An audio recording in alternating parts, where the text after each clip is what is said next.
Klausies, Mārtiņ, tad jau sanāk, ka tu esi beidzis to visu, pirms tas vēl bija populāri Latvijā, vai ne? Kas tieši? Čau, Mārtiņ. Čau. Šodien piekdiena. Šodien piekdiena? Viskiju dzersi? Jā. Es tā un tā. Tā un tā? Man liekas, ka kaut kādas 6, 5. Es 6-5 gadi. Jā. Es esmu savu izdzēris jau. Tu man vienreiz stāstīji par to pīpēšanu un dzeršanu. Tu pīpēt jau ar to vairs nepīpē, vai ne? Nē. Tāds pavisam godīgs palicis.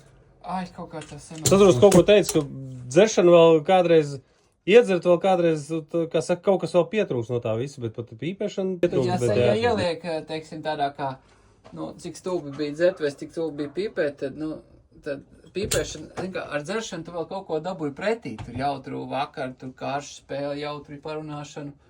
Protams, līdz kaut kādam brīdim, bet ar pīpēšanu tu neko neiegūji pretī. Tur tu vienkārši tik piemānīts. Rupi piemānīts. Negūst neko baudu, neko nedabū pretī. Nu labi, tad es ar tevi. Es ar šodien bez viskija tad. Bez cigaretes galvenais. Tas man būs grūtāk kā nepīpētājiem. Jā. Pasties. Jaunu mājas jau būvēja, ja? Jā, lodiņš jāielīmē.